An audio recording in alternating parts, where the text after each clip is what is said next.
Здравствуйте, уважаемые нерингринцы.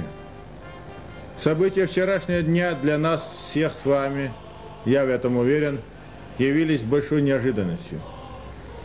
И сегодня мы за те сутки, которые прошли после сообщения в средствах массовой информации, отошли от, может быть, сказать, эмоциональности, от других стрессовых состояний. Маршалы напрямую солдатами никогда не командуют, это невозможно, поэтому пройдет через соответствующие инстанции наше ближайшее командование в Якутске.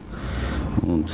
Мы получим на этот счет какие-то указания, разъяснения, тогда мы что-то можем определенно, значит, прокомментировать здесь позицию Комитета Республики.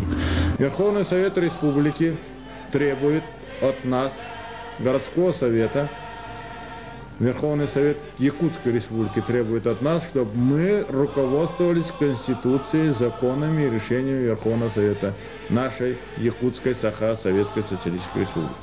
На тот случай, если будут какие-то непредсказуемые последствия в нашем, допустим, городе, ваш комитет способен к каким-то решительным реальным действиям? Ну, что иметь в виду под непредсказуемыми последствиями здесь? Ну, я имею в виду стихийные беспорядки, выступления, там, вплоть до кровопролития. На территории Якутской Саха Советской Социалистической Республики нет положения, чрезвычайное положение. Оно не распространяется на нашу территорию. И поэтому мы с вами, нерингринцы, должны сегодня соблюдать спокойствие в той части, что в городе нет чрезвычайного положения. Программы телевидения, радио все остаются в силе. Предприятия, трудовые коллективы работают в прежнем рабочем ритме. Далее, ни о какой, замене формы государственной, как советы, сегодня речи нет и не идет. Если кто-то кому-то, значит, захочется воспользоваться, что ли, вот этим делом, половить рыбку в мутной воде. Кстати, слухи такие вот немножко здесь были. Не нужно сказать, что те или иные слухи, которые говорят о том, что есть уже, формирование ОМОН или каких-то других карательных отрядов, ничего подобного.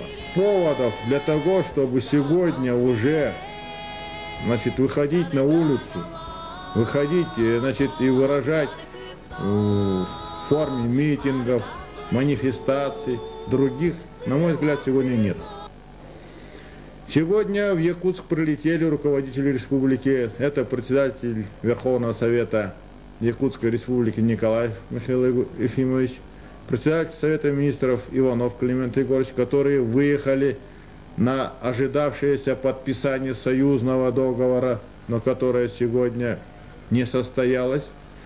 И они в 3 часа дня сегодня начали заседание Президиума Верховного Совета Якутской Саха ССР. Та небольшая паника, которая вчера началась, в той части о том, что стали покупать все подряд, наверное, это не совсем ни к чему. То есть жизнь не останавливается, она продолжается. И я считаю, что нерингринцы, мы должны быть спокойны, уверены в том, что будет у нас и хлеб, будет и тепло, и вода, и есть нам над чем работать, о чем заботиться.